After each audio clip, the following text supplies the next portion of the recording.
All right, and we're back with the GSMC Wrestling Laureate Podcast, brought to you by the GSMC Sports Network. Just to kind of reiterate what we talked about, segment one, talked a little bit about our Monday Night Raw review. It was a very good Monday Night Raw. If you haven't watched it yet, I suggest you do so. Next we have to look forward to our segment two. We're going to talk about WWE and NXT. But before we do that, of course, I want to remind you guys to use the tips and donations link. We get a number of questions that come in during the show. So to ensure that your question gets read on air, gets put on top so we can talk about it. Tell me what you like, tell me what you don't like. Just put your questions up on top so we can talk. It's nice to, have a nice little back and forth conversation. Although this is the Wrestling Laureate podcast, this is our show. This is our show. Like I cannot, I want to connect with the viewers. I want to see what you guys have to say about wrestling because something that you gotta love about wrestling is no matter who you talk to, there's always different narratives that people come up with, and it's very interesting. It actually compels a pretty amazing conversation. So once again, really helps the show. Leave a positive feedback, peace, love, and positivity at the GSMC Sports Network, and also, just remember the link is the GSMC podcast.net. Yeah, go ahead and use that if you want to talk to me. Talk to me. It's like Randy Orton. Susan, my. No, I'm just kidding. That was a bad impression. I'm sorry. I'm so sorry. All right, next we have our WWE NXT preview. Just to kind of, you have Trick Williams fighting for his life in a steel cage match against Carmelo Hayes. It's gonna be a good match. It's gonna be a great match. It's right now on the West Coast, it's 8 o'clock, and we're going toward 8:30. So obviously, I'm gonna watch it as soon as I get done with this podcast, and like probably give you guys a live reaction of what happened. So check out my YouTube shorts. But Should be an interesting match. Ilya Dragunov told Trick Williams that he's basically going to have to run through the gauntlet, and if he can't make it, and he's going to fight Dragunov for a chance at the WWE NXT Championship, and if he loses, he has to leave NXT. So I don't know that kind of sucks for Whoop That Trick. Next, you have the authors in pain in action tonight. You had Testament come back and attack. Frazier and Axiom. So, it should be interesting to see when it comes, when push comes to shove in terms of the match tonight. So you can probably expect AOP to pick up the win, kind of gain a little bit of momentum, and ultimately regaining those WWE NXT Tag Team titles. But that's just in my opinion. Honestly, that's just my opinion. Next, you have Ridge Holland in action. He's going to fight one of the guys from the LWO. I think it's Wild. I think he's going to fight Wild. They had a little backstage stunt where he accidentally hit him or closed the door in his hand, and it was just like, Rich Holland, like he looked beside himself. He was like, "Oh my God!" Like that was the worst thing that could possibly happen. Oh no, my hand! I think I broke it. No, I'm just kidding. But Rich Holland's going to be in action, which is kind of cool because this just confirms that his whole promo with having problems with his family isn't real. But so that's good. That's good. I hope there's no real family problems within any wrestler's, life. So I don't know, yeah, man. WWE kayfabe right there. Playing to the hero. I like that. I like that a lot. Next we have Lola Vice against Soruka. Soruka is a rising star in the WWE NXT Women's Division. Wouldn't surprise me if she gets drafted. Honestly, not it wouldn't surprise me if she went to SmackDown or Raw to compete for the title. Especially like who knows what's gonna happen next Monday night when they crown the new world's women's champion. I know there's a lot of speculation that Alexa Bliss might come back and Uncle Howdy and stuff like that. But honestly, Soruka, she's very talented and she can very much she can insert herself into that title picture anytime, anywhere. So, good for her. Next, we have Thea Hale. Thea Hale is going to fight Tatum Paxley. Recently on WWE NXT, Paxley attacked Valkyrie, kind of like her friend, but not her friend. So you can probably expect the same where Valkyrie will come out and probably attack, Tatum Paxley. And kind of start like a nice little legitimate, like a Carmelo Hayes and the Trick Williams, kind of feud there, where I was always there for you and you never acknowledged me or you put me down. I was losing you. You were once nice and now you're gone and now you're mean and now you're throwing me against the steps on WWE NXT where I was trying to challenge to get my title back. Why, Tatum? Why? I'm just kidding. But I can imagine, Valkyrie being very, very upset, and Lord only knows what's gonna happen. Next, you have Tony D'Angelo addressing the WWE NXT universe. I think he's kind of use this as an excuse to kind of say goodbye. Say goodbye. I think the family is going to wind up on WWE Raw or WWE SmackDown. So I think it should be interesting. Usually where D'Angelo, usually wherever the Don goes, attention follows. Definitely. Some viewers, you can't really, lose yourself on that grip. But Tony D'Angelo, he's the man. He's going to be the man. And it wouldn't surprise me if he's going to be the next one to challenge, like maybe like a Logan Paul or Sami Zayn, or hell, maybe he finds a way to fight, Damian Priest. Who knows? Who knows?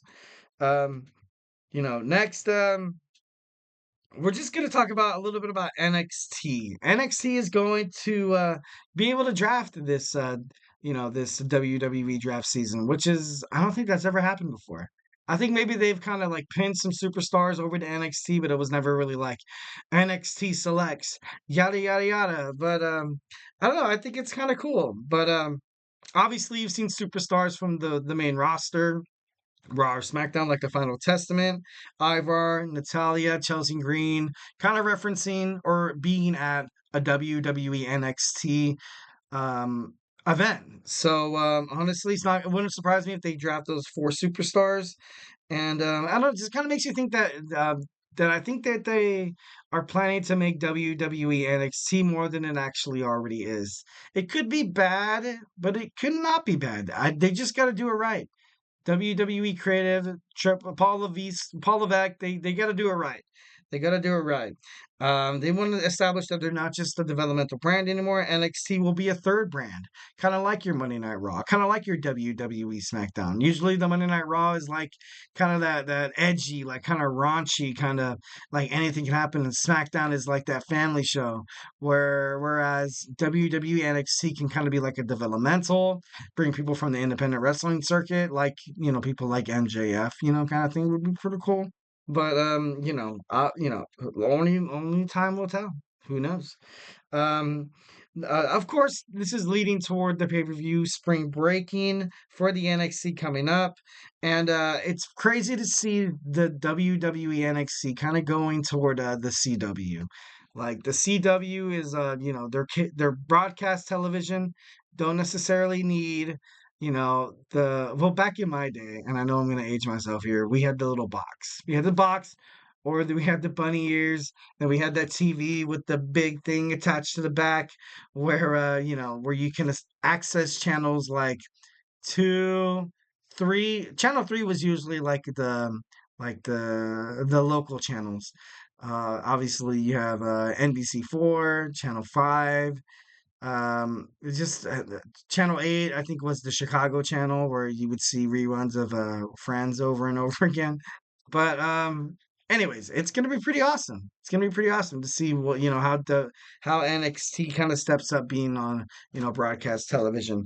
But it's a 5-year agreement. It's a 5-year deal that's gonna start October 24th. So mark your calendars.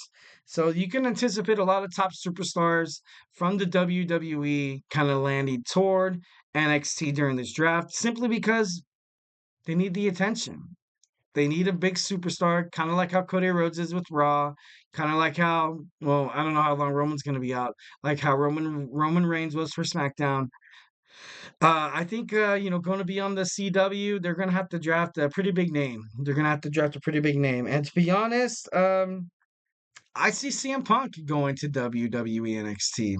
Like, why not? He spent a lot of time back there. He spent a lot of time with development with the superstars who are developing. And sources say that he loves being over in NXT. It wouldn't surprise me if they draft CM Punk, or they can take that Drew McIntyre CM Punk kind of like feud and kind of be that as like the main anchor to like kind of hold that the CW, kind of keep people on the edge of their seats, so to speak.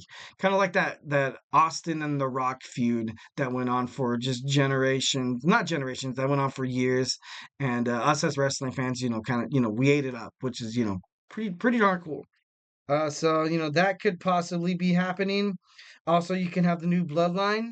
Maybe the new bloodline will be drafted to NXT, like owning, like obviously Solo Sikoa in the realm of SmackDown and Raw hasn't really proved himself as much of a dominant wrestler at all, especially on the main card. But honestly, the moment that Solo Sikoa will go down to WWE NXT, he will be the main card. He will be the main event. He will be the tribal chief. If Paul Heyman stays with him, that's a whole nother thing by itself. But you can see like a bloodline of Solo Sikoa taking Tama Tonga and his cousin I think it's Jacob Fatu who signed with WWE and kind of have his own little bloodline over there in WWE NXT and eventually winning himself the WWE NXT championship. So, yeah, that could also happen as well. So it's kind of crazy. It's kind of crazy. A lot of people, there's a lot of skepticism around it. There's a lot of criticism saying that I don't know, the WWE NXT has always been kind of developmental, and that's why people love it. That's why audience member likes. That's why they like to watch it. So why don't fix something if it ain't broken? So you have these young guys coming up through the NXT developmental process. So they're obviously out there like busting their ass.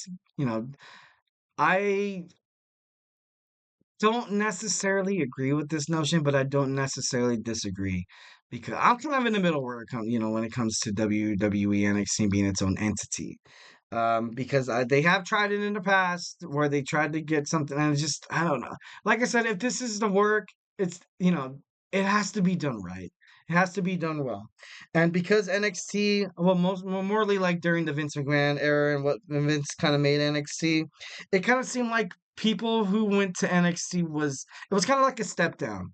It was a step down to Monday Night Raw or SmackDown, where you would where you would see main carders like go down to the WWE NXT.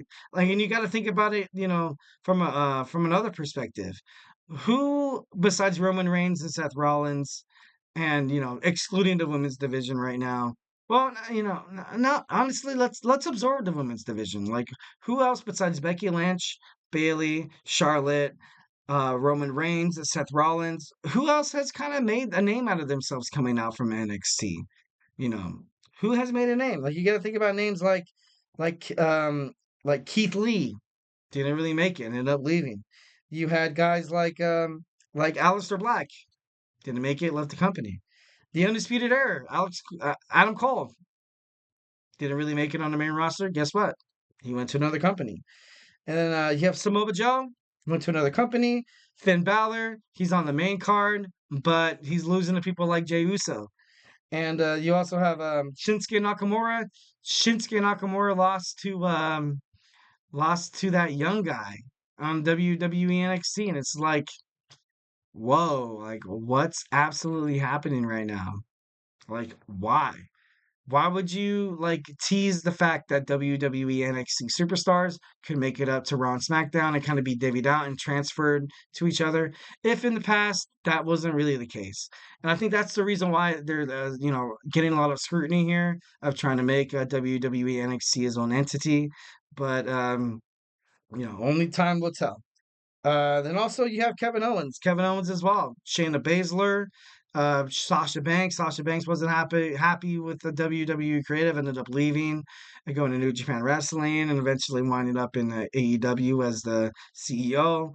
So honestly, there's just a lot of stuff that could I don't know, a lot of stuff that could just go wrong here in this WWE NXT, kind of draft thing. But I don't know. There's a lot of good stuff that could happen.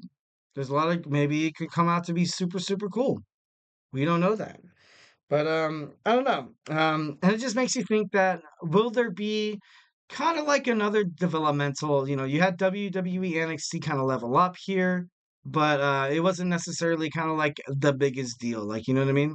But to be honest, I think WWE NXT can kind of hold in, on its own. Like looking at the picture, you see Tommaso Ciampa, you see, Johnny Gargano, Velveteen Dream, Pete Dunne, like Ricochet. You don't see those guys on the main card anymore. Like Zoe Starks, and look at what they did with Grayson Waller, the Grayson Waller effect, and now he's a tag team champion with Austin Theory, which Austin Theory is another failed attempt by Vince McMahon. He was the last guy that Vince McMahon picked, and Paul Levesque was like, you know what? Let's put this guy in the tag team division. No, I'm just kidding. But not taking anything away from Austin Theory at all. But honestly, I don't know. You have WWE NXT taking place in Orlando at Full Sail University, and there's just not that many spots. I don't know if they're gonna start selling like WWE live events like Raw and SmackDown. But if you're gonna do that, you have to realize what comes with that, like ticket sales, merchandise, marketing, and everything. Everything above. Like you kind of have to focus on that. You kind of have to make WWE NXT its own brand, and with that comes a lot of work. A lot of people were able to just like kind of go to like an NXT like nonchalant and be like, oh, it's kind of cool. But now they're gonna definitely jack up the ticket sales. Are they gonna lose audience members? Maybe. And then you have this draft coming up, where you can lose guys that you love to see, like Trick Williams and Carmelo Hayes, and just a lot of talent over there. And honestly, like I said, if it's done the right way, I think it can definitely happen. But if it ends up bad, where where it looks like trash and not a lot of people show up, kind of like in AEW, I don't know. It's devastating. It's devastating for the organization, and not just devastating for the organization. It's devastating for those NXT stars who have, busted their ass to like make NXT the way it is right now, like dragging off Tony D'Angelo and also, Carmelo Hayes and Trick Williams. To be honest, if I'm one of those guys, honestly, I kind of wouldn't want, WWE and NXT to kind of be its own entity. But that's just me. I could be a hater. Obviously, if you think differently, leave a, comment in the chat. We can talk about it. But yeah. All right, moving forward, our next segment, we're going to talk about Rhea Ripley vacating her championship title. So, hey, don't go anywhere.